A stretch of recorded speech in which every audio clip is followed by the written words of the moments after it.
We don't have to do this anymore. We can just go. If you're hearing our voices, it means it's time for It's This Meets That, the podcast where we watch the worst movies from trailer 10 credits scene by scene. So you don't have to, but maybe you should. I'm Russ. I'm Jared. We've got to keep going. Being serious. No, we're too far. We have to continue. We have to continue on. We're in too deep. We're in too deep.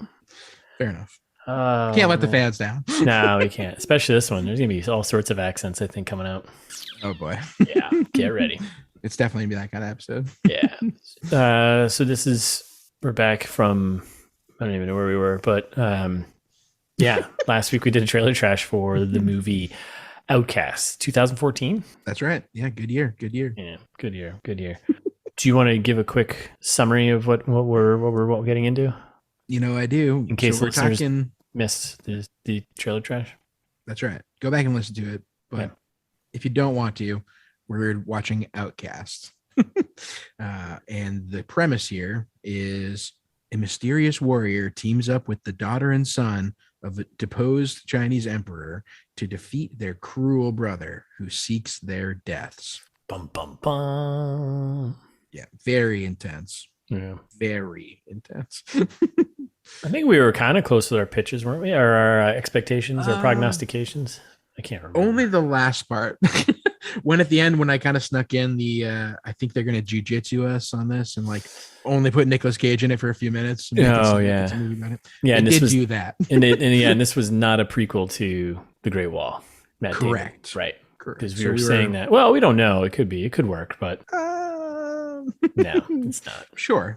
It's not. It's not. It's decidedly not.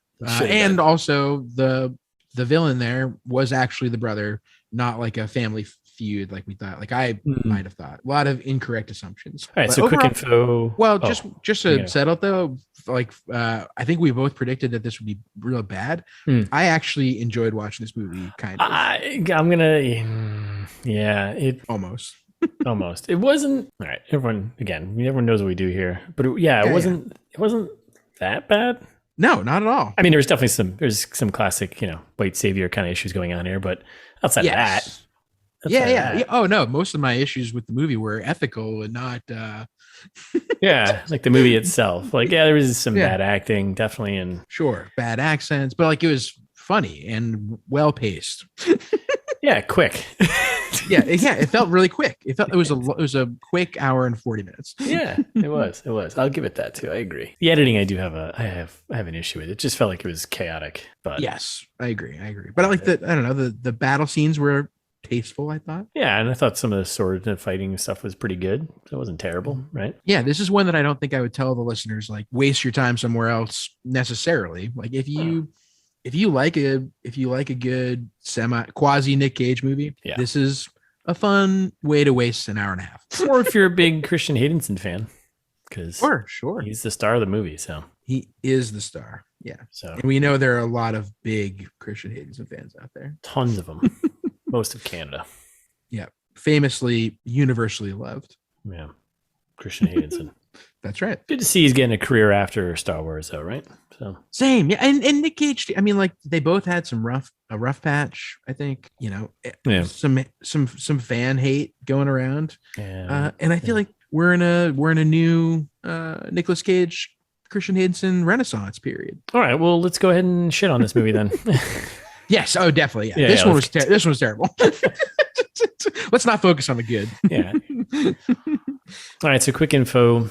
This is directed by Nick Powell, this is his directorial debut. But he's a big stunt guy. He's in a bunch of stunts like Born Identity, Last Samurai, on the crew for Gladiator and everything. He did one other movie, Primal, 2019, Nick Cage. Not good. Oh, yeah. How did I miss that? So he's done 2 Nick Cage movies. Oh, yeah. Which I respect. Oh, yeah. Primal. Okay. That's on the list. And then stunts, well, like you said. Yeah. Well, Primal's a little too good to put on our list. So. Is it? 37% all right today. Yeah. I just checked. At least he's moving up. He went from 4% to 37%, so that's good. That's a huge progress. Huge progress. So 5 years to gain 33 points. Yeah. That's more than 6 points every year. That's huge. That's learning from your mistakes, you know? What an achievement. Yeah. Screenwriter, one guy, James Dormer. He's only done 2 features, and then the rest is all TV. Okay. Nothing you'd know. Okay. This is it. Yeah. So. Okay. That sounds reasonable. Who's in this? So we got Nicolas Cage, who's in it for all of 7 minutes of screen time. 8 minutes, 10 minutes, maybe. No, he's got a good chunk at the end. He's got a good chunk. I mean, it's got at least 15 to 20 minutes. It's like 2 days worth of work, 3 days worth of work, probably. Yeah, I mean, he doesn't have that many lines in his screen time. Yeah. What's his name? Is it Galen? Galen? This is what they were saying in the movie. Okay. Christian Haydenson, our pod favorite here. He plays Jacob, who is supposed to be Scottish. Apparently. We'll figure that out as we go. Which presumably Ghislaine is also supposed to be Scottish. Oh my God. I would assume, right? If they were, I don't know. We'll get there. I'm going to probably butcher her last name here, but Liu Yifei? Yifei? I don't know. Yeah. She plays Leanne. She is in the, you would know her from the new live action Mulan. Yes. She's probably the best. I think the best acting in this movie was probably her. Yes, hands down, no doubt. Yeah. It's not saying a lot, but yeah, decidedly the best. Then the older brother here, the villain, is played by Andy Owen. Wow, what a performance! He plays Xing, and he's the older brother.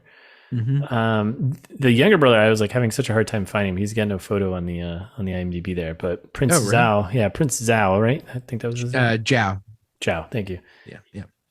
He was played by Bill Su Jiahang. Okay. Kid actor. In other stuff or no? No. Okay. I mean, he's an adult now. Yeah. I mean, this was 8 years ago. Yeah. And then Harold Wang played the barkeep. Perfect. Critical role. The characters wouldn't have been the same without that. No. The barkeep. And that's really it. I mean, there's like obviously a bunch of secondary characters, but no one really. I mean, I was going to list like the father and all that, but he's not really in it. There's like captains of like the Black Guard. That's the king and the older prince's army. Gao. Yeah, and I was like, I'm gonna skip all that. So I appreciate that. Production and budget stuff. Box office numbers. You ready for this? Yeah. This was only released internationally in theaters. Made $5,148,503. It's not that bad, I guess. That's almost 1,400 fanatics. Like, it's in the grand scheme, it's could be way worse. Yeah. Could be way worse. Yeah, it's not that good. I wonder where it was released. Like, I got a good pretty breakdown, but I mean, the majority of it was in China. I think made like $3 million in China. Oh, that seems like so little money for China. I think there were some issues with it, though. Obviously, the things that you're going to bring up, that it didn't get a DVD release in certain areas because everyone criticized it for being another white savior movie, and everyone's like, "Well, because it is." Yeah, well, yeah, it is. Yeah, what a criticism! Yeah, call a spade a spade. Those aren't my words. Those are words I've read somewhere else. So, yeah, those are my words too. We criticize something, and that's Anyways, okay. So nothing domestically, and then the budget on this was $25 million. That's a good amount of money. I think Nick Cage is in the $1 million movie arena right now. I mean, if he made $1 million for this, kudos. That's called great job. Yeah, and that's it, right? That's it. That's all the numbers I got. Plenty of info. Hollywood pitch time. You wanna Hollywood pitch me, motherfucker? Good. I'm glad you're staying creative. On top of your game. Yes, I would like to pitch you now. So at the peak of it. Went a little old school to when we used to include actors that were from the movies. So it's Nick Cage special Bangkok Dangerous meets Revenge of the Sith. As we all know. Very obvious. Everyone's favorite Christian Haydenson joint. Yeah. So Bangkok Dangerous, this one is like read between the lines. I don't want to say wishful thinking because I think it is this, but this is the prequel to Outcast. Different time periods, of course. Yeah, of course. I'm assuming somewhere in between there's time travel involved, but of course, yeah. Have you seen Bangkok Dangerous? I don't think so. It's in the period, I think, like when Nick Cage is starting to turn into less of a into more of a working man, into if somebody offers me a job, I will take it kind of guy. And so in that movie, he's like this professional killer who takes this young man under his wing and trains him to be also a murderer. So just like this movie, right? Just like the prequel that you can imagine to this movie, where we do find out at some point, like halfway through, that Christian Haydenson is like his protege in terms of the murder arts, as we like to call them. And then in Bangkok Dangerous, there are like similar kinds of battles where like Nick Cage's character is like, oh no, like I'm too old for this. like battles a young man's game that doesn't mean anything, and like nobody should do that. And then his young protege kind of takes up the charge and goes to do the mission. And then at the end, kind of similar, I guess. Spoilers: Nick Cage kills himself at the end of Bangkok Dangerous. Brutal. But like in a ruthless way. So he takes like one of the kind of main characters' villainy, and he only has one bullet left, and so he like puts his head up against the other guy's head and shoots himself. Like it's like a really, really unnecessary suicide. Yeah, that's pretty. Just like in this movie where he basically kills himself, and it's super unnecessary because Christian Haydenson then goes out 2 minutes later. And like this is like he did not need to be like, they made it seem like, we'll get to it in the movie, but they made it seem like Nick Cage was supposed to be the distraction so that they could escape out the back of the cave or something like that. Like very Star Warsy. We'll be the distraction, you escape out the back of the cave, which I'll get there in a minute. Different movie, but anyway, they don't do that at all. Nick Cage just goes out, kills himself pretty much, and then Christian Haydenson pops out like 2 minutes later and is like, okay, let's do this. Wait. Super unnecessary death. Yeah, there's a lot of illogical things happening at the end of this movie. So that's the Bangkok Dangerous part meets Revenge of the Sith. Okay. For a handful of reasons, right? One, Christian Haydenson in this movie accused of murdering the younglings. Mm-hmm. In Revenge of the Sith does murder the younglings. He does murder the younglings. Yeah, he kills them. He kills them all. Yeah. So a little bit of a parallel there. So I think this movie is kind of him trying to make attrition for killing the younglings. For killing. No, Nick Cage, Dad, Obi-Wan. It wasn't me. That's part of it. We've got kind of to your white savior point earlier, we've got kind of like a chosen one situation here, where Christian Haydenson is the only one who can restore order to the Empire. Yeah. Right. Balance of the Force. Right? Yeah. Yes, exactly. Yeah. Just like Revenge of the Sith. Just like the prophecies foretold.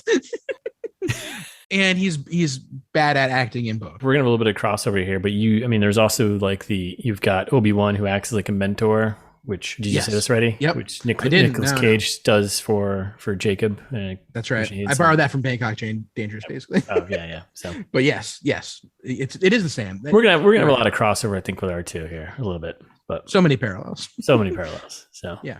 But what do you got? I'm not going actors. I'm just kind of going, I don't know. I kind of piece this all together in my brain. But all right. So yeah, I'm going, it's Gladiator meets Star Wars A New Hope. We're double up our Star Wars today. I appreciate that. So Gladiator, I'm taking from that a couple things. One is just the rightful heir to the throne situation, right? Yeah. That's what this is all about. In this movie, we've got the older brother killing the king, because he's the one who's supposed to have the throne. In Gladiator, we have Joaquin Phoenix's character killing the king because he's the rightful heir to the throne and shouldn't be the gladiator there, right?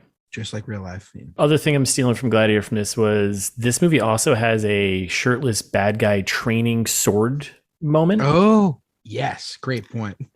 Joaquin Phoenix doing shirtless sword training in the woods. So that kind of stood out to me. I don't think I need anything else in that. So yeah, it's fine. Star Wars: A New Hope. Oh, it's another movie where everyone speaks English that wouldn't. Oh, yeah. So there's one. Right. That's And in Star Wars New Hope, I'm going with a couple things here.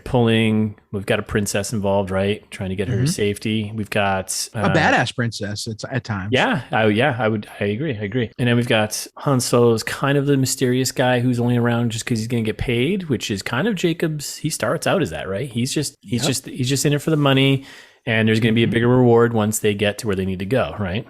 Yep, seduces the princess, and then the scoundrel and the mysterious guy, they end up hooking up with the princess. So yeah, good one. Going with that, and then of course you've got yet again Luke Skywalker, balance of the Force, white savior of the galaxy type of thing, and then you've got Obi-Wan, who is kind of a mentor to him, when you've got Nicolas Cage as a mentor to Jacob. Yeah, I think I'm going.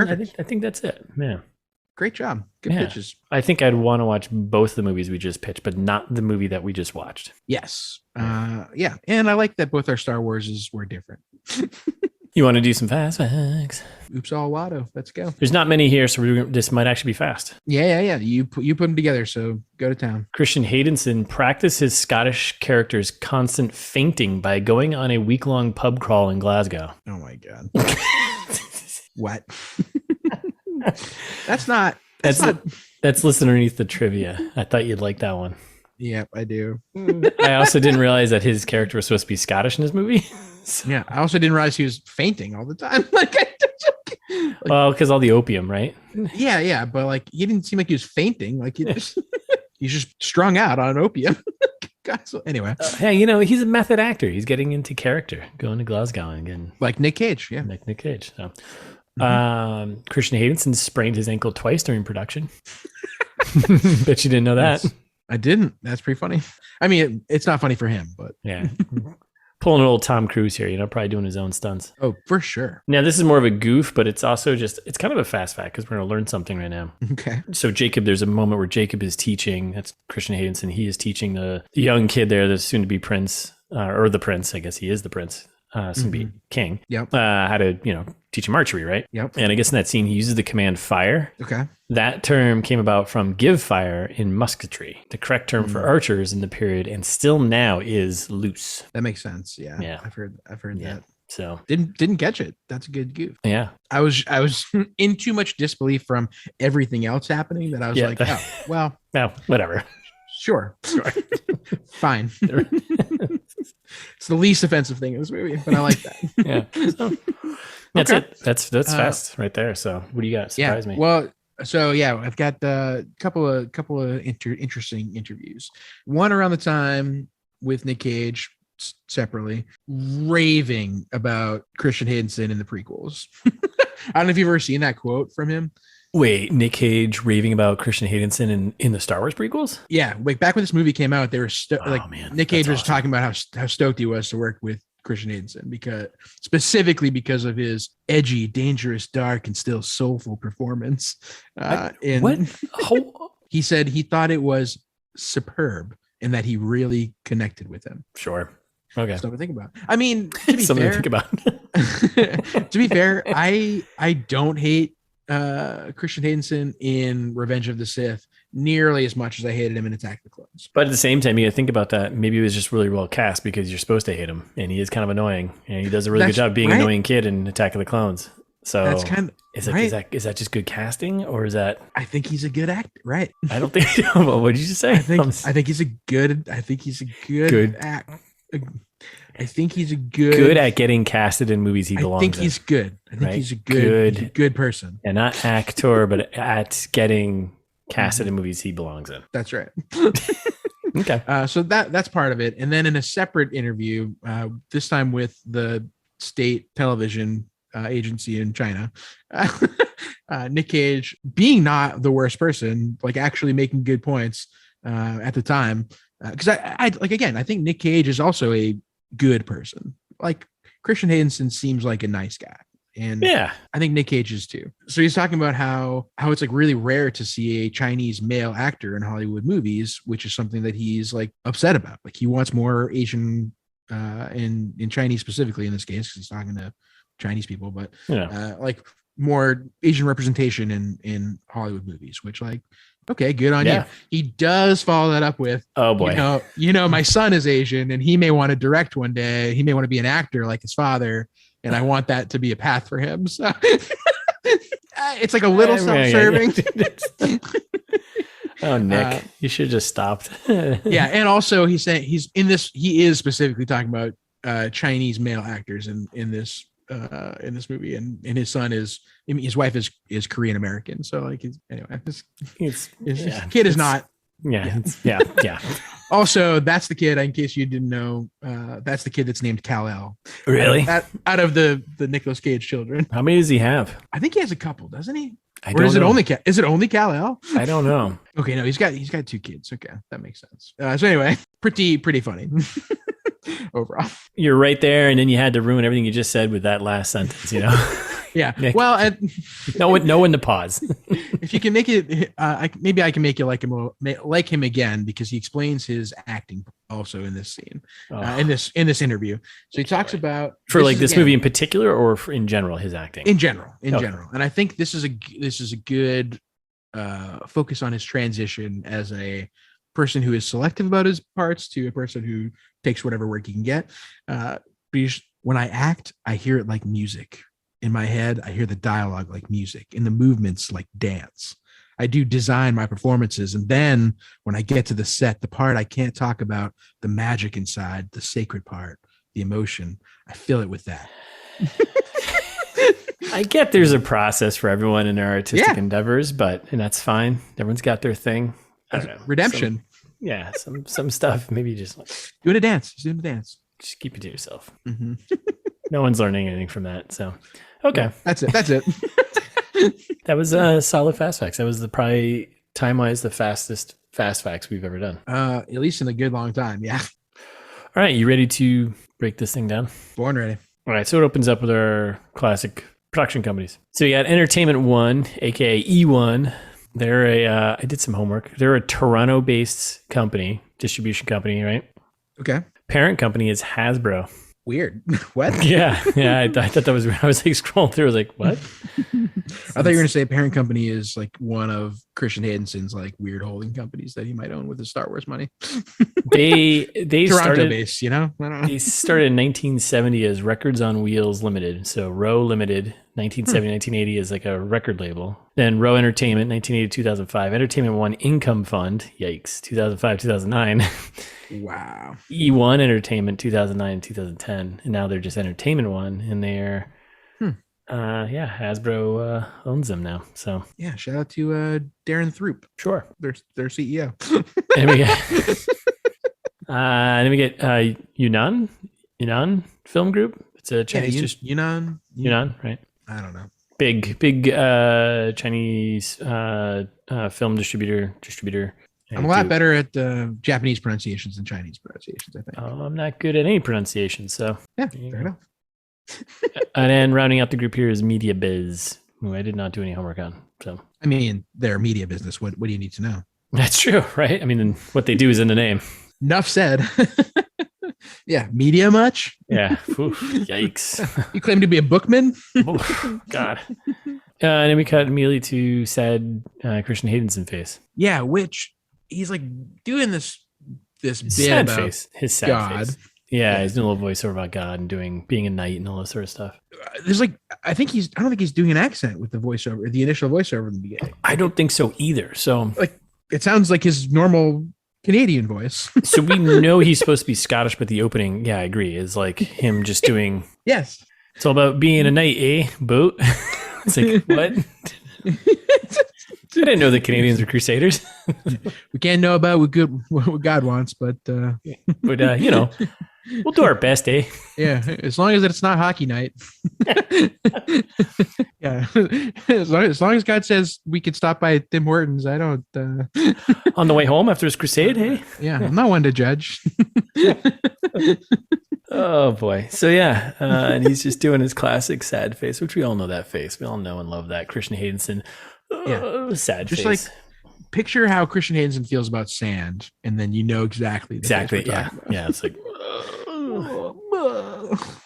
And we cut to a title card of the Middle East, 12th century. Okay, I missed that. Yeah. I was like, where are they? Yeah, kind of placing us a little bit here. So Yeah, they did that a lot. I think I caught the rest of them, but I missed that first one. Yeah. I was like, what's this village that they're at? Yeah.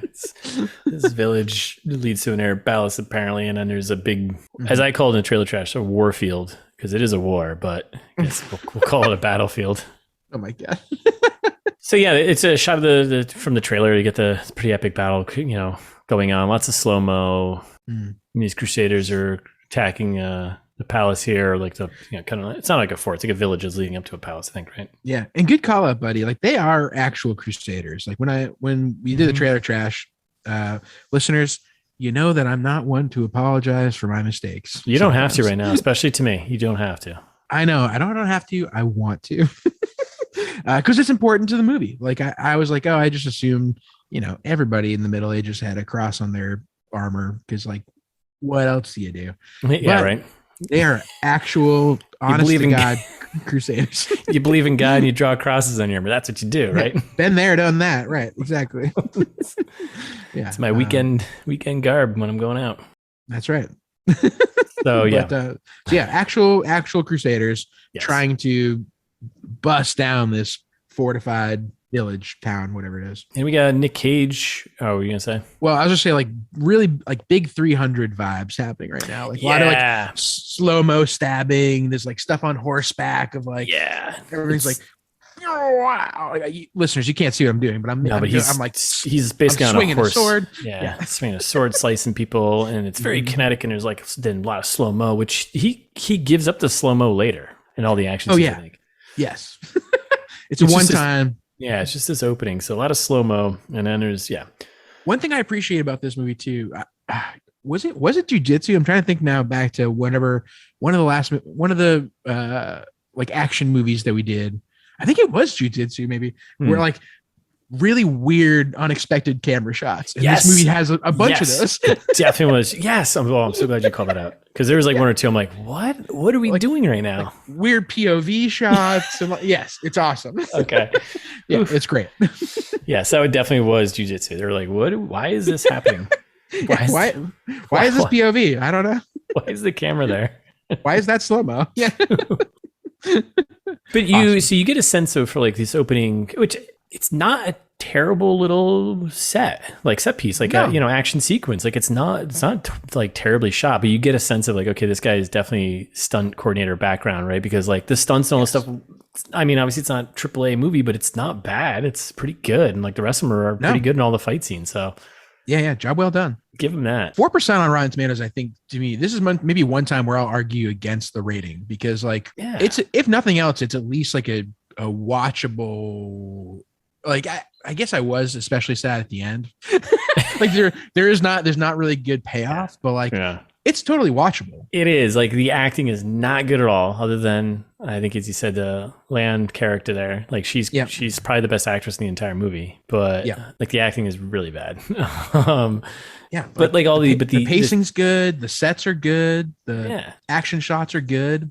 Yeah, I mean the stunts are well designed. Yeah. And the story is like it's we've heard the story a million times, but that's fine. It's just the same thing, right? And it's like a Western pretty much, like where you get the mysterious character coming and helping them and whatever, So I mean, the story's not like totally terrible. It's like a little obvious and a little blunt and a little, Yeah. It's very dumbed down. It's dumbed down, but it's not like, all right, whatever. Yeah. There's no surprises. No, not really. Even the one that is like, I think supposed to be a surprise is not really. There is a little bit, but we'll get to it. Okay. All right. So we get Nick Cage. He's coming in. He's kind of slicing and dicing, and then we get Nick and Haydenson there. They're kind of riding around on horses, right? Yeah. And their horses get taken out by some stabby things, right? Some spears, I think they call them. Yeah. This is when Christian Haydenson develops an accent, right? Yeah. Yes. So then they're off their horses and they're kind of hanging out, like trying to figure things out right now, right? And they're like heading for the palace. The editing though, like, what is driving me nuts is like it's like too kinetic. It was like too fast, like cuts. I was like, I have no idea where we are, but like this action looks cool, but I have no idea what's happening. I can't place where anyone is. Yes. And then their little group there kind of gets ambushed and Christian Haydenson, he's like, no, everyone gotta pull back. It's whatever. Yeah. We're gonna get stuck. Crossbows. Yeah, crossbows. Classic crossbows. We're about to get crossbowed. We get conversation between Nick and Christian Haydenson here both have wildly different accents, and they definitely change later in the movie. So yeah, oh yes, multiple many times. Many times. Which is when we get the bits from that I led with almost, right? Like, this is when we're talking about like haven't you had enough killing for hypocrite priests? Like Nick Cage is very much apparently this is a straw too far. Like like this is where he's now drawing the line. Like I think we've done enough after we just slaughtered all of these people. Yeah, like now you're telling me this as we're planning this? Like yeah. He's like, we don't have to do this anymore. We can just go. And he's like what? Made it this far. You didn't have this thought like before we even started this whole thing? Like what's going on here? And that's when he gets a lot of like, you're not the man you once were. Like, you used to be an honorable guy. And Christian Hayden's like, no, none of us are. I will say it kind of rides along the theme though of, because it kind of a thing with the older brother too, right? He yells at his father being like, hey, I did all this fighting for you to have this throne, and it should be rightfully mine now when you pass away. So I'll give him that. That's what I mean. Like, I mean, we'll get to it when we start talking about the brother, but like, I'm team the brother for most of the movie. Like, he's right. Like he's not wrong. It's like, you're the king. You maybe go out there and kill all these things and do all these things. And yeah. Really? This is what you're gonna do? Yeah. You made me like that, Dad. You made me. We have then after this quick little speech here, we get each of their kind of motivations here, and then Nick Cage is also like his character. What we should call him his character, right? Was it Ghislaine there? And he's just like, there's women and children there, and Jacob's just like, I don't care, younglings, whatever. Yeah, wars. Well, he says something about like battle. Let's get this finished with, right? Yep, exactly. They're trying to make Jacob seem like an asshole, which seems like he is. And then he talks about like the oath that he swore to Jacob's father, apparently, but which Jacob's like, my father's dead. Who cares? Like, and it never comes back again, like later at all.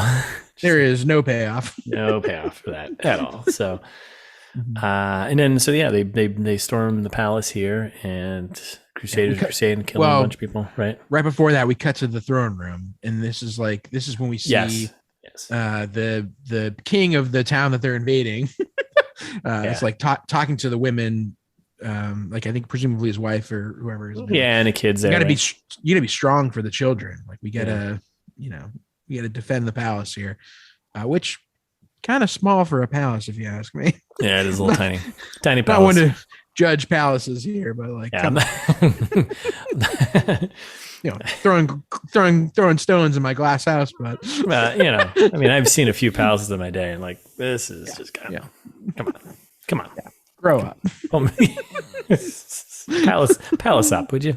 Mm-hmm. All right, so they storm the palace, and there's more arrows, more swords, more fighting, which is okay. It's all reasonable action. It's not bad. God wills it, is what Christian Hayden shouts. And then we get the face off here with no pun intended there for Nick Cage, but not him. Jacob and the king there of the palace here. They have a little fight, right? That's not the king yet. That's just some guy. Because the guy dies like in 1 second. Yeah, and I thought that was him. I thought that was it. No. Because he fights the king inside. So they're still outside now.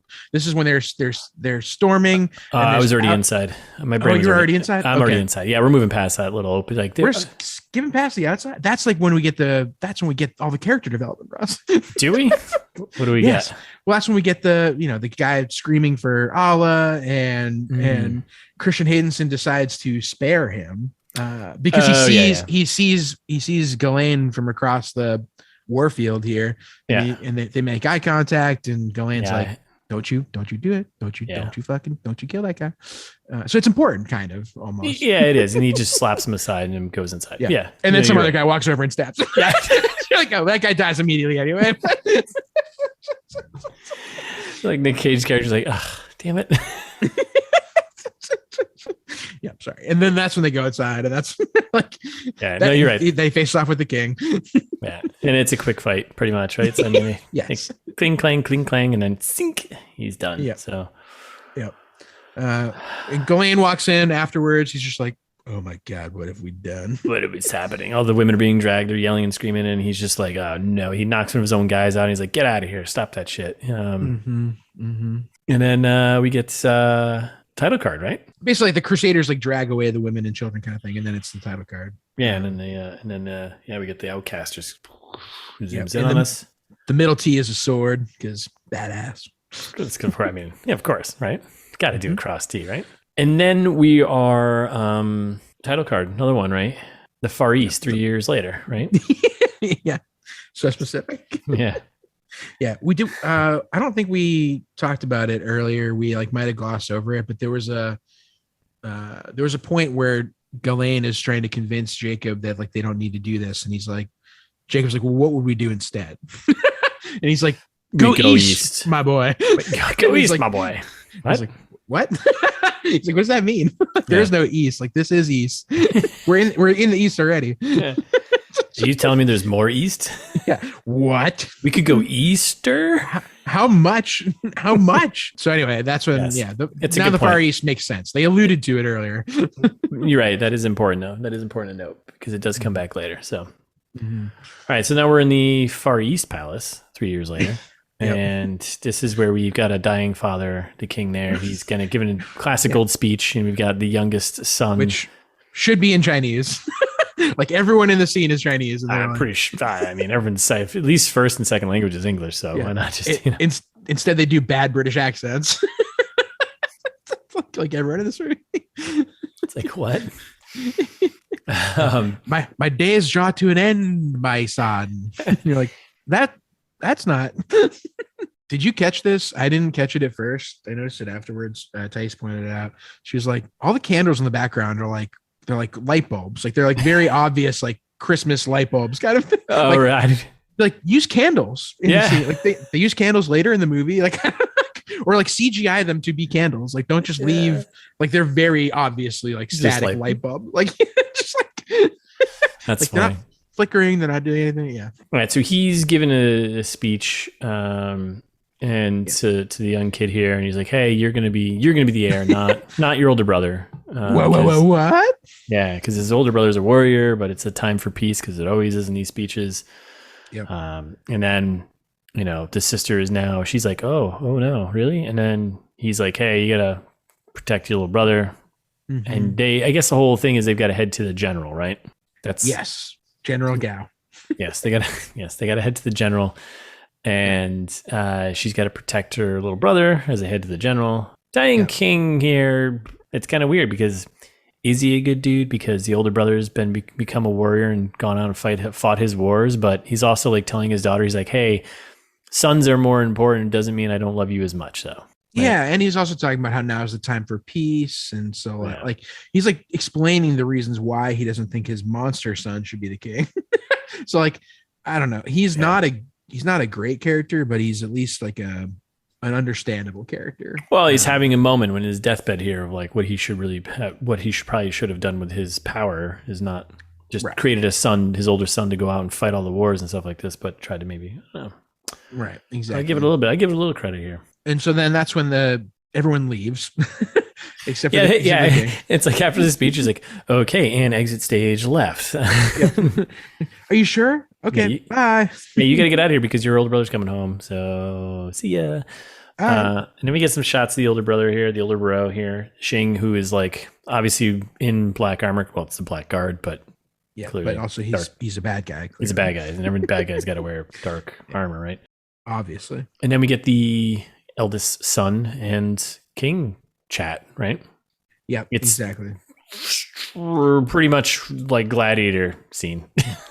I'm concerned about your health, Papa, and also my throne. And he's like, maybe we should summon my baby brother, get him here. And that's when we get the whole from the trailer, like, the throne is my birthright. It's my birthright. Like he's got a good point. Like he's given everything in his life to fight for what his dad wanted him to do. Right. And then he's just like, nah, you're not getting it because, war is bad. It's like, well, but you wanted me to do these things. Yeah. So, I mean, I kind of agree. Like, yeah, it's not great. And then that's when also, like, we do get from Shing, though, that I feel like when they're writing this, my thought process here is I imagine they were like, oh shit, he's actually got a good point. We got to make this guy seem bad. So Yeah. that's like, hey guy, like if you don't go along with my plan, I'm gonna nail your children to the walls of your house, one piece at a time, and your wife spend the rest of her life pleasuring my guards. And he's like, oh, okay.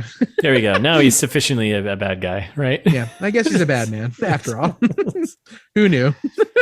Okay. Yeah, because all the king's guards are just kind of like, whoa, what's going on right now? You know, and they're ready to pull their swords and kind of save the king here over the prince here. So, but yeah, that's where this comes up, and then he's just like, I'll do this thing, and apparently everyone's afraid of him, and then he's like, everyone get out, and it's like everyone kind of knows what's going to happen, right? Like, not just I'll do this thing, I'll nail your children's pieces to the walls of your house. Very specific. It's pretty messed up. Yeah, it's pretty specific too, but and I believe him. You think he had that prepared, or is it like kind of like on the fly? I'm gonna. I hope that was improv. Nail your children's pieces to the inside of your home. How about that? How does that make you feel? Does that make you feel terrified? You like kids' parts? Because they're gonna be all over your walls. And your wife. Don't even get me started. Okay, so yeah, I hope that's what happened. This movie's full of so many bad lines. Like I wrote a million quotes for this movie, which is great because I feel like it's been a while since we've had a good quote heavy movie. And this one, like, this is not a memorable quote, but it immediately cuts to him being like, "Remember this blade, father?" Like he's like, "Mommy gave it to me when she said I would be king." Ching. I wonder if this knife is going to come back later.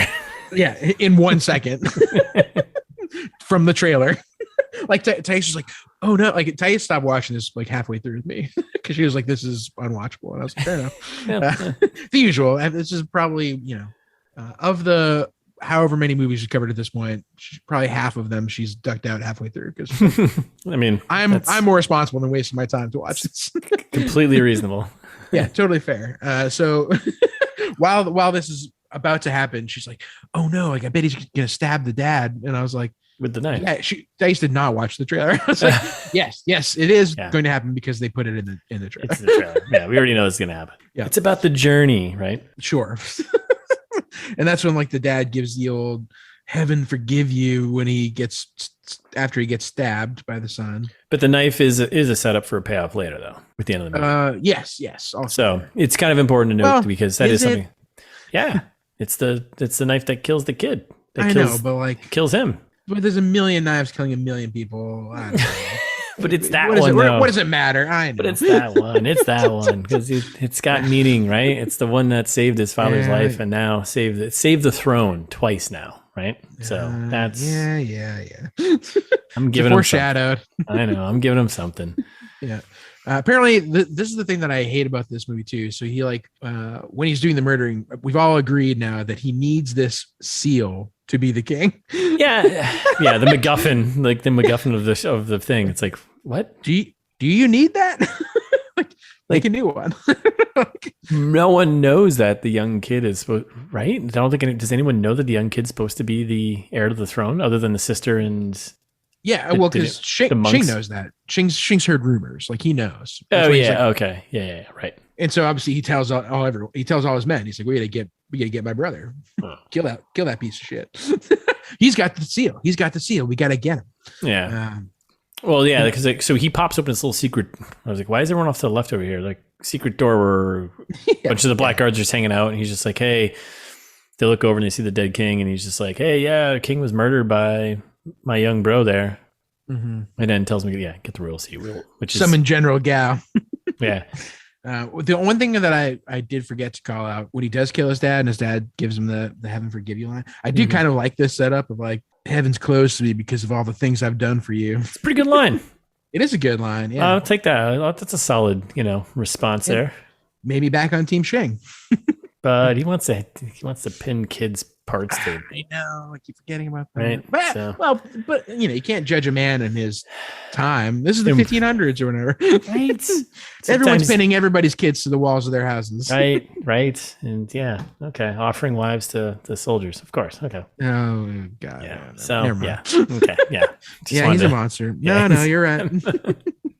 You're right. I'm back off Team Chien. Yeah, it's one thing to think, but then to say it out loud in front of everyone's like, all right, dude, it's fucked up.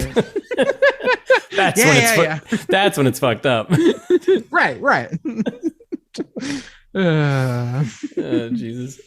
So this is when the battle / hunt for the boy ensues, right? Yeah, and it's basically escape the palace moment. We cut to the princess and the young kid there escaping on horseback with the help of a monk. Yeah, some guys. I think it's a monk, up. whatever. Yeah, and he's just like, I'll help you, and then he's like, get them on a horseback, and they take off, and then there's like the monk just kicks ass. Like 20 guys. Yeah, it's just I'm like, wait, why isn't this guy just going with them?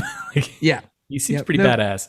Then he gets overpowered and dies. This was a running. This setup was repeated many times, by the way, where like someone needed to escape somewhere, and then someone would stay behind, kill like 10 or 15 guys to stall, and then that person would get away. They did this like I think 3 or 4 times in this movie. Yes, and the 10 or 15 guys that get killed. Meanwhile, there's like 50 guys that are standing right next to them, watching. And not helping. Are you gonna go next? Next? Yeah. No, I'm not going next. You go next. That also happens. What if we go at the same time? No, we can't go at the same time. That seems unfair. Yeah, right. Yeah, it's very frustrating because when they do, it works. Like they do that a couple times. You're like, oh, okay, that's why we should do that. And then we fade to black, and when the guards are on the hunt, though. So now we got a chase movie on our hands. Yeah. Well, there's a quick, like, weird cut for 2 seconds of back in the throne room and Chien, like, looking at his dead dad. And he's like, maybe he has regrets for a second. Yeah. No, yeah. No, it's a good call out. It's a good call out because he does have some moments, like, throughout the rest of the movie where, like, it's like, did I fuck up? I don't know. I'm just doing what I think is best, Dad. Well, yeah, I'm just doing the Lord's work. It's daytime now, and we're, like, in the mountains. We're in the mountains in a fort or something, right?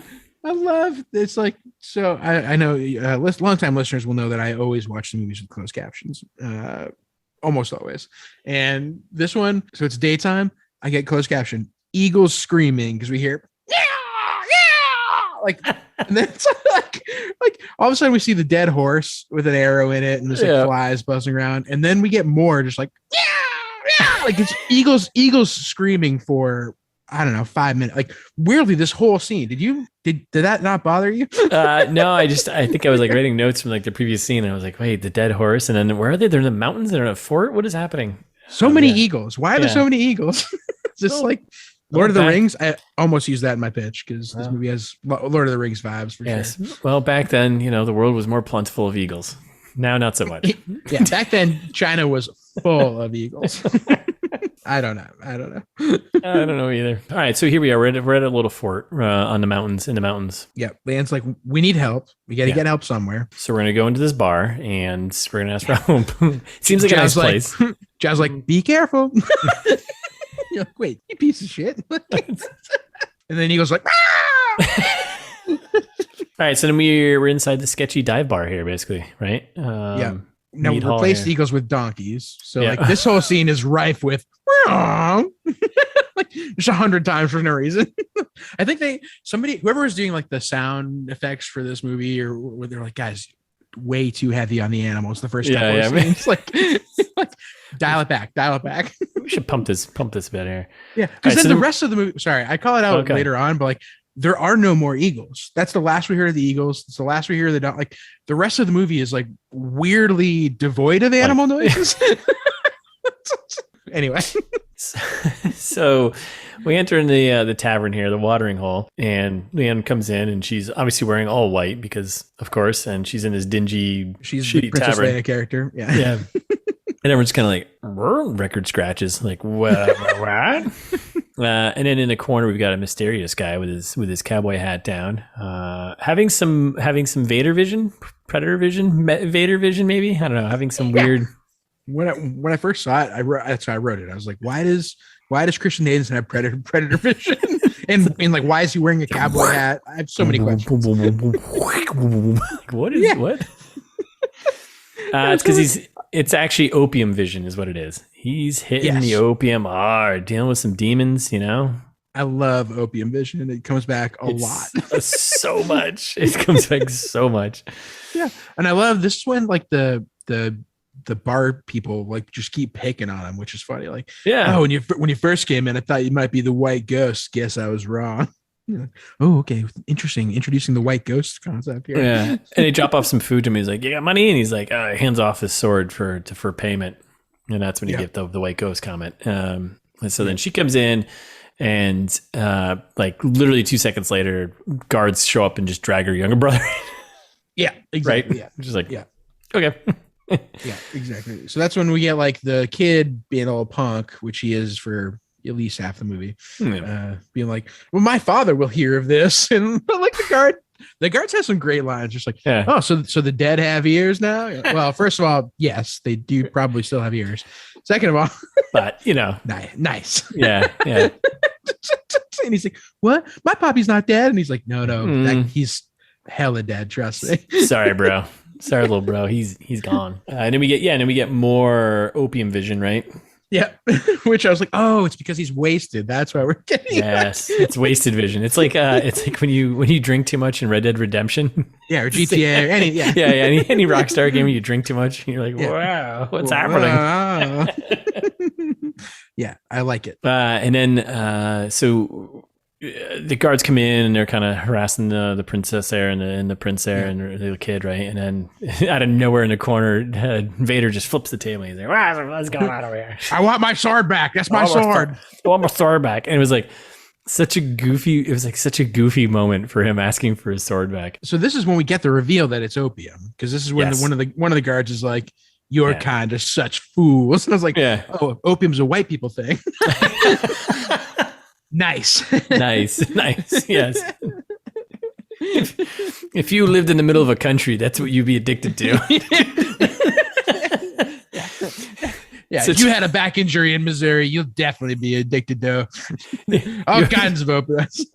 Good commentary. Yeah, good stuff. So he flips the table and he's like, I'm going to get my sword back. Yeah. And then the guard knocks him out and then pisses on him. Oh, is that what he did? Is that what it was? Yes. Like, why? Like, how did I miss that? Yeah, like when he gets like the water like squirted on his face, it's not water. Oh, one of the guards just like arbitrarily is like just like pisses on him. That's awesome. Yeah. These guards are great. Like, how are you're just prepared? Like, you know what? Oh shit, I gotta pee. You know what? Great timing. And you're just like, well, which backfires because that's when we get our movie trope here of like, oh, like all he needed was a splash of water in the face and he's back in action. Nothing like a splash of piss in the face to get you back into it. We found the cure for opium. Yeah. Piss in his face. 1500s Narcan is piss in the face. He peed on his face. That's why it's even more outrageous. Who just has pee ready like that? And just like, oh, wait, hold on. He's got so much armor to get through. Who wrote this script? Like, is it a button fly or a zipper flag? It's like, are you going over? Or are you going through? What's going on here? That's so much work to get that and make that happen. No idea. Did not. So that's when they give the order to kill him. They're like, kill the guy we just pissed on. All right.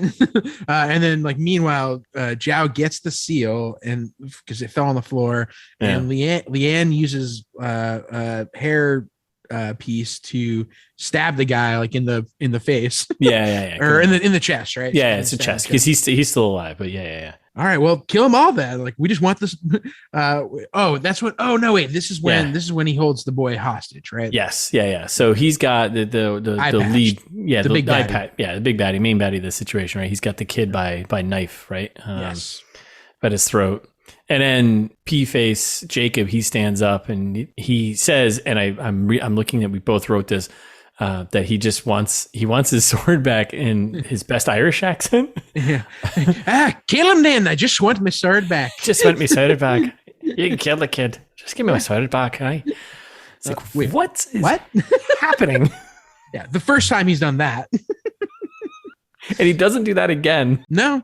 And then he throws a spear through the guy's face. Yeah. From like 30 feet away. The guy's like, oh, okay. And he drops the sword from the kid's neck and Jacob just tosses a spear right into his head. I'm like, all right, that's pretty badass, but yeah, but also unlikely. Yeah. Like, wow. What a dart player. You should join the league.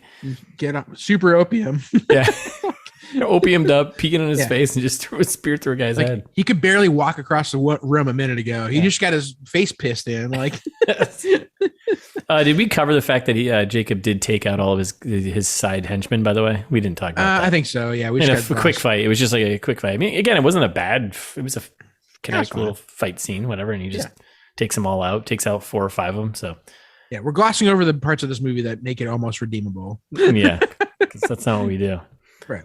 So then we get this, he gets his sword back, and then he's like, all right, I'm out of here. And then Lan's like, no, now you have to help us. Yeah. And he's like, what? No, I don't. Good luck, princess. Yeah. He walks out and good old very refusal. Han Solo. Refusal of help. I'm not getting involved with this. It's your own problems, right? Mm-hmm. And then this is where we get our first odd cinematic camera point of view moment. Yes. So I was like, right. Why are they shooting it like this? So they leave this tavern, right? And they're outside, and there's like 2 people sitting. I think it's just like 2 guys that are hanging out on like a little table or whatever. And there's like a bowl, and I was like, is that just soup? What's in there? And it's water, I guess, right? Yeah. So Jacob walks up to it, and it's just weird because they just paused and held on this shot for a while, and it was just like, and nothing was said. It's just him walking up to this bowl, grabbing the bowl. No one said anything. Nothing was happening. No conversation. Grabs the bowl and proceeds to dump it on his head, and it starts pouring on his face, but then cuts to a camera point of view shot from inside the bowl to his face. Why? Like, I don't get it. And then it cuts right back to him, like a wide shot of him, and he puts the bowl down, and no one still says nothing. And then he turns, and then they all start leaving. I'm like, all right, hear me out. Giving them too much credit in general, everyone here. Do you think when they did that in jiu-jitsu, it was an homage to Outcast? Wait, when did jiu-jitsu come out? That come out after this, right? Way after. Yeah. Do you think that maybe they were like, oh, remember all those weird POV shots in that other really bizarre movie? Like, wouldn't it be funny if we did something like that? No, they definitely didn't think that. No, I don't think so. No, I don't think so. But who's like, you know what we need? We need a camera shot from inside the bucket of water. Who cares? What? Director Powell, what are you doing, bud? And then Leanne, she basically explains more of the plot to Jacob about, father. You have to protect us. Yeah, because King is dead and blah, blah, blah, blah, blah. And he's like, man, he's like, no, I'm out of here. I need to go find more opium. And he takes off with some good parting advice. She's like, we're going to die. And he's like, if you stay here, you will too. Yeah. Good luck. Jacob rides off through the fields into the sunset and then arrives at like a marsh, rice paddy kind of river area. Yeah, river, marsh type of area. And he's just kind of freshening up, and then we get some flashbacks, right? More water on his face. Like, that's like half this movie so far is Anakin getting either, I'm going to call him Anakin now. Yeah, it's fine. We can do Anakin. Yeah. Yeah. Either getting pissed on or splashing water in his own face. Like, it's very like, he's like, guys, my face can't be wet enough in this movie. Yeah. There's a lot of face wettening going on with him, right? Jesus. So he's hanging out, splashing his face by the river here and just watching the wind go through the tall grass. And he's then also having flashbacks of death and Nick Cage close up face, like dead kids and women, and he's just kind of having his moment. Well, he's having a PTSD moment, basically what's happening. Yes. Right? Exactly. The youngling scene. And like, this is the moment in his mind that is making him turn to realize that he should probably help. He's like, I've killed so many people. I've been responsible for so much murder. Like, I need to atone for my sins. And I need to redeem myself for God. Right. He is a crusader. Yeah. Yeah. Exactly. Yeah. Right. So, and this is his moment of realizing that. So, so then he just finds them and sneaks up on them and wakes her up. And it was just like, like scares the shit out of her. And she's like, what the fuck? And he's like, shut your fucking mouth. Tell your boy to get up here. Your whatever brother. The guards get are up. coming. Yeah. The guards are coming. It's like the black guard is coming. And she's like, they get moving along. And they kind of like hiding out. Where did they get horses? Right? So this is one thing that drove me nuts throughout the movie. Yeah. Their horse dies before they got to the inn there. Like, very explicitly, they show the horse dying. Definitely did. Yep. Where did they get new horses? New horses. Stole them like they stole those boats later on. I guess, but like, but yeah, no, it's why wouldn't you like show that? Because it's kind of like they make the horse a point of the movie. Like, they make it a point that they have now lost their transportation. They got to figure out what's going on. Yeah, and then they don't explain. They're like, oh no, now they have 3 horses again. It's like, nah, don't worry about this. We just need to move things along. Like, there's no way to figure that out. Yep, no way. That's a good point. So frustrating. So then they do like a weird Bugs Bunny trick. So they're like trying to hide from the guards, and Jacob's like, oh wait, let me just like dust off the desert with my branch here. That'll hide our tracks as we hide in this cave that people can see us from, like from 10 feet away. Like, we're in this very shallow cave. But this will be fine. It'll be fine. Don't worry about it. And sure enough, it is. Yeah. Works like a charm. The guards are like, where did they go? We'll never find them now. Didn't go this way. Yeah. Can't you see there are no tracks in the sand? So they're riding their horses, and then we get a little Leon's like, why'd you come back? And he's doing his classic Han Solo, like, you promised gold. And she hands him a big satchel of gold. Not just you promised me gold. Then he also goes, and I was going that way anyway. What? What do you mean? Going where? What are you doing? Oh my God. I'm not sure if back in that time, like, that sense of humor is a thing that exists yet, to understand that that's funny to say to someone else. There aren't like roads.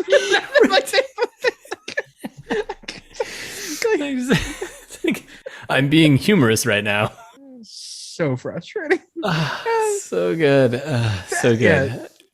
But then obviously it's the classic, but again, you get the classic, he doesn't want to be a part of this, but, well, you got me gold. Sure, I'll be a part of this. And then obviously they're going to fall in love or, something at some point. Like, it's okay.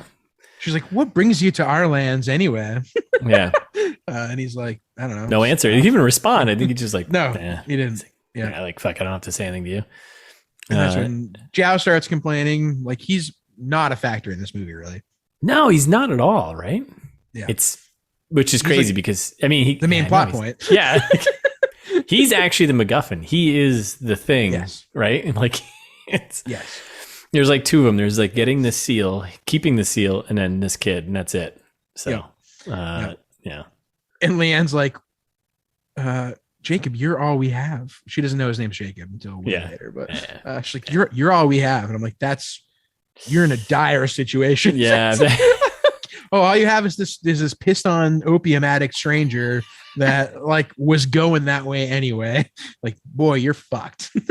Yeah. Good luck with that. All right. So we're at a crazy burnt out village thing, right? Because now the gang is on a horse and we're just horsing around, and then we pull up to a village that's getting rampaged. Yeah. And this is when I started prognosticating inside the movie. Because I was like, oh, okay. What I thought was going to happen and what I kind of hoped was going to happen was Zhao is going to start like saving people along the way. And then at the end, everyone's going to be like, oh no, this guy is the one true king. Yeah. Like I thought it was going to be like a Last Airbender kind of. Yeah. Like, oh no, he's just going along and like not, he's not intentionally doing this, but he's saving people as he goes, and people will see that he's a true leader. And no, not at all. The kid remains a piece of shit the whole movie. Anyways, the village is getting rampage, and they're kind of watching, and the siblings there are like, we got to go help them, and Jacob was like, no, you guys crazy? Like, we're gonna get slaughtered. Like, no, it's not, like, come on, you guys, you're young, obviously, you're inexperienced. Let me, the white guy, tell you how this works. We've got stuff to do.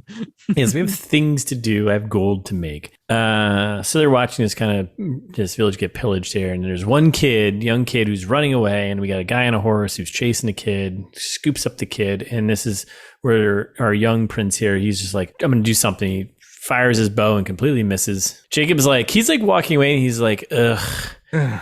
Throws his sword down into the ground. Dramatically stabs his sword into the ground. Yeah, it's like, ugh, my God. He's like, ugh, fine, I'll do it. Picks up the bow and then spends like 20 minutes. He spends like a good like in real time, like 5 minutes, like readjusting the bow. Like, all right, dude. Well, but he's also at this point like half a mile away, and the guy is the guy's zigzagging around, and he's anticipates where he's going to go. Yeah, exactly. Yeah. So he's adjusting the bow to get it to a little more strength here, right? And then grabs the bow, sails one, hits the bad guy, boom, nailed it. Yeah, and of course, what we're all thinking, how is this possible? Not possible.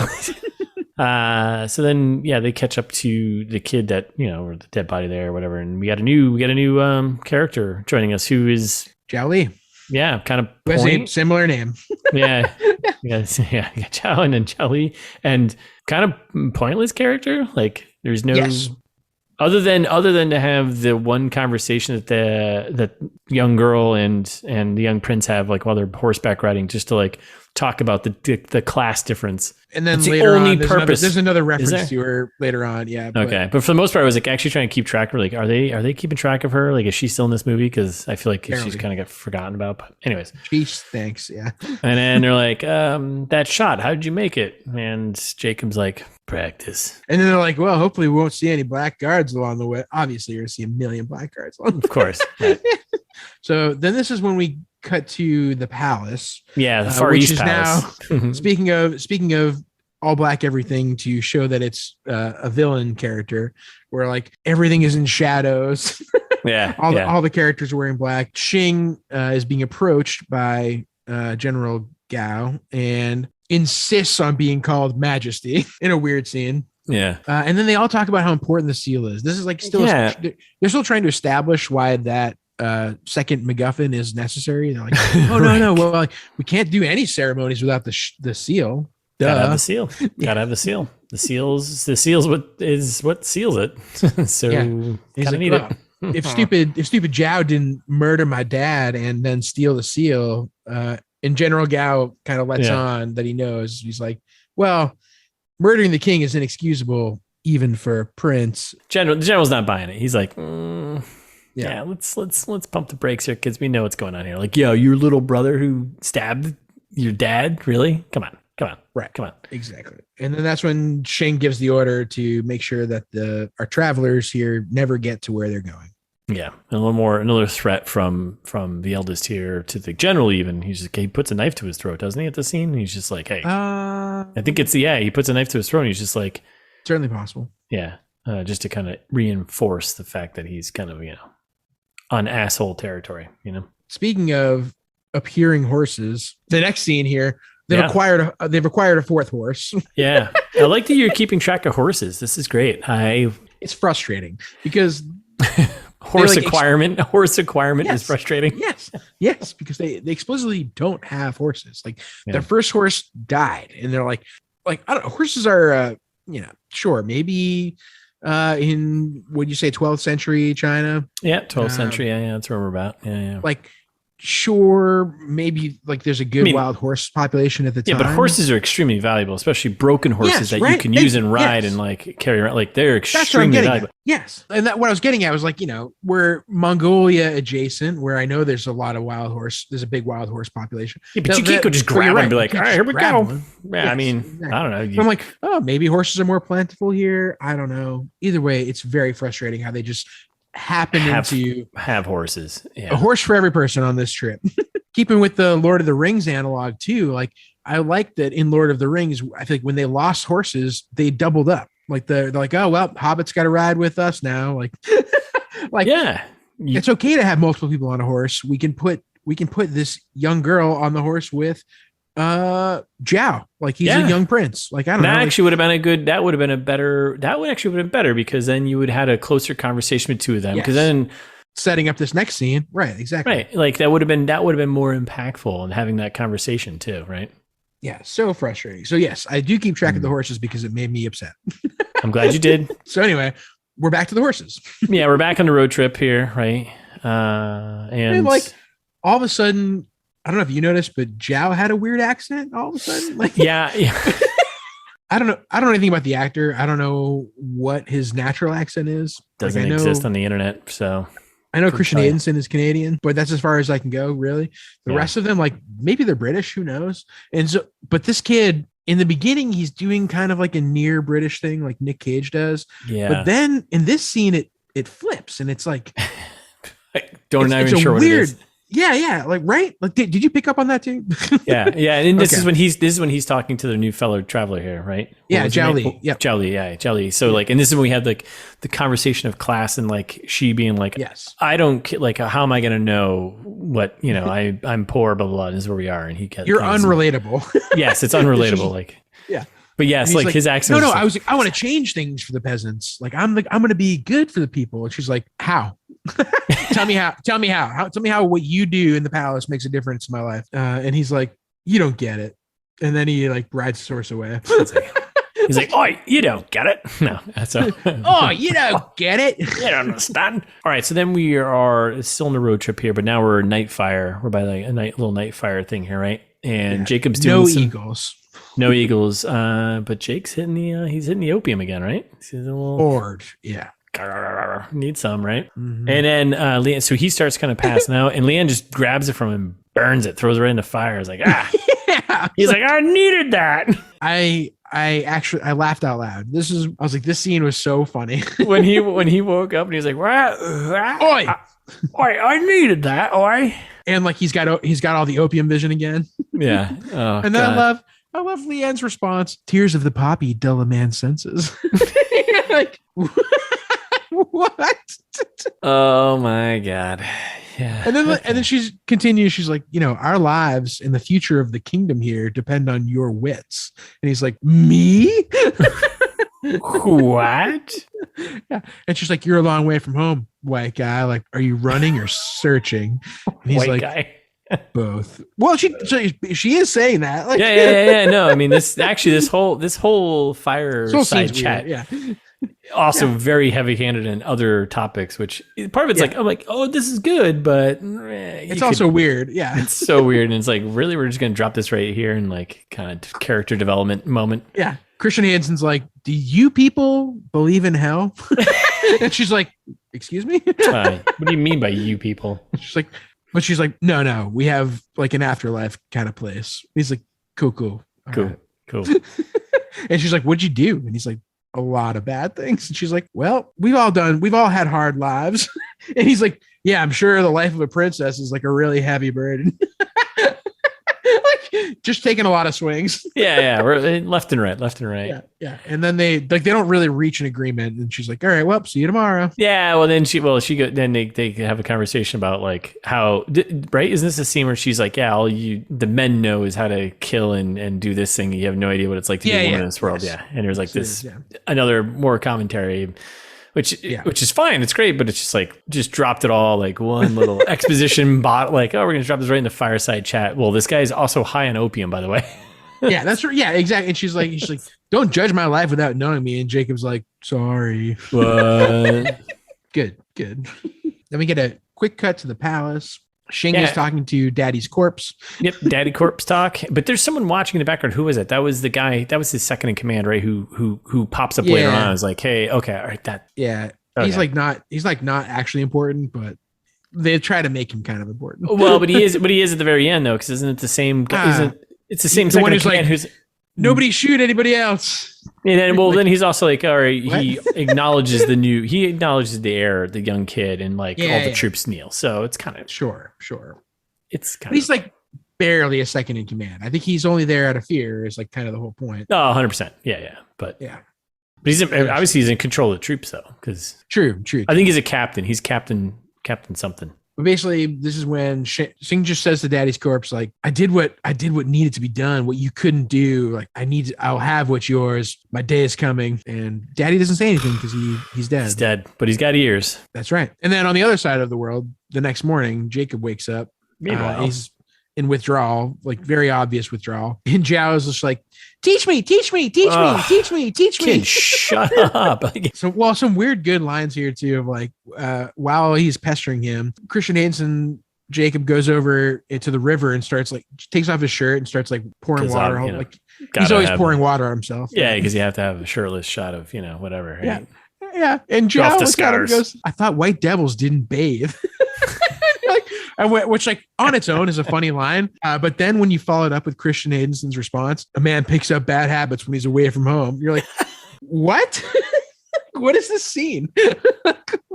Like the first line is like the first line is fine, and then just don't have another one. Just don't have a response to it. Yeah. And so he's like, well, why should I teach you? He's like, well, I have to avenge my father. And Jacob's like, all right. All right. Good enough. Good enough for me. To the horses. No, we do. I mean, it is important to note. So when we get shirtless Jacob here, we do get a quick cut to Leanne, who's like, true. Oh shit. All right.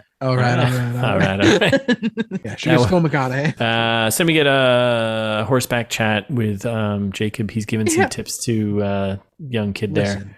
Battle is a craft. I was like, what's going on? What? Jiao rightly asked, like, well, the man who taught you, was he a great warrior? And then we start getting flashbacks. Yeah. To Nick Cage. We get a nice like cut between him teaching Jacob, the boy, how to shoot an arrow. A little mirroring of apprentice and protege, Jedi master, Jedi, youngling there, and doing the whole very thing. Star Wars. Yep. Very Star Wars, right? Mm-hmm. And they're going back and forth doing the arrow thing. And then there's the same test they both do, right? Galen did the same thing. Stood by the target and let the kid shoot. And the kid was nervous because I don't want to hit my master or whatever. And he hits the target. And then and they cut back to this one. And the little kid almost shoots Jacob. Classic. And Jacob's like, don't worry. It's cool. You're getting better. And you're like, wait, again, what a turnaround from yeah, right. It's like, no. Too quick, too inexplicable. Like, not a bad mentor moment. Obviously could have been better executed, but like the idea is there. It wasn't terrible, but it wasn't great, right? It's watchable. Yeah. Anyways, so then we cut to nighttime. We're nighttime road trip, and we get Jacob and Leanne walking next to their horses for some reason. I was like, why aren't they riding the horses? Sometimes you gotta give the horses a break, Is that giving them a break? Like, what's the difference for the horses? Well, you get extra weight on their backs, You want to give maybe your butt and your legs a rest, Stop trying to defend this movie, right? I'm trying to defend horseback riding. That's all. Fair enough. Either way, it's upsetting to me. But this is when we start the flirting, the heavy flirting. From Anakin here. The boy has a good heart and mind like his sister. You're like, ew. Oof, closer line, right? Am I right? And then, like, obviously they're not safe, and this black guard's afoot. And everywhere. All right, well, we got to go. We should actually get on those horses, I think. Yeah. Let's mount up. And then while they're mounting up, Leanne takes a little spill. Oops. He catches her. Oh, shit. A little romantic. Oh, man. They hold eyes. They lock eyes. There's a moment. Very sexy. And I think a great spot for us to leave you on a cliffhanger here. Like, will they or won't they? That's right. Are they going to ship it? Won't they? Will Jiao become king? Will Xing survive and he actually still maintain kingdomness? Will Jacob become the king? Will the father come back as a zombie? Will Nicolas Cage be in this movie? We'll find out in part 2. I watched it. I'm still curious if actually he's in this movie. Yeah, because not so far. All right, so thanks for listening, everyone. We'll be back on Thursday with part 2. But in the meantime, follow us on Instagram at It's This Meets That. We're ITMD Pod on Twitter. And subscribe to us wherever you listen to us and podcasts. While you're subscribing, following, whatever you have to do to make sure that we notify you on your phone, we want that. Also, leave us a review, especially if you're on Spotify or Apple. Apple, thank you so much to people who have left us Apple reviews so far. Hugely appreciated. Everyone has left us 5 stars. What a coincidence. We must be doing something right. 5 out of 5. Yeah, great job, team. So yeah, continue that. Leave us another one. If you have a second Apple account, leave us a second review in a perfect world. Yeah, or spam the system. It's fine. Yeah, exactly. On Spotify, you can do 5 stars. I think there's less comment space. It doesn't matter. Either way, you're doing us a favor. We can help get into more people's ear holes if you do that for us. But, we do things for you. So, like, you can send us an email, ask for some ITMT merch, and we'll send it your way. We're still in the giving phase of our podcast. We're giving everything to you, everything. You can send us an email. Tell us what we're doing well. Like Laurel sent us a really nice complimentary email last week. You could give us some good criticism. Thais and Elizabeth are quick to give us criticism, which is also useful and beneficial for all of us. Yeah. So do that. It's thismeetsthat@gmail.com is the address. If you forgot everything I just said, you fast forwarded by 30 seconds because you assumed that this was the part where Gerald rambles. Gerald? Yeah. Okay. With a J? Is that Gerald with a J? Yep. Gerald with a J rambles on. Rambles on about nothing for a good 30 seconds or more. You probably already caught up to that point where I'm still rambling and you need to fast forward another 30 seconds. Anyway, you got your own name wrong. I sure did, buddy. And if you get all that wrong and correct at the same time, you can go to the website, where we have all the stuff. There's typos there for sure. I'm positive of it. There are other things you can call me out on. I've made mistakes. I've called myself by my not name. Yes. And that doesn't make any sense either, right? So, right. That's right. We've all made mistakes. That's the point, though. We've all made mistakes. It's thisbestat.com.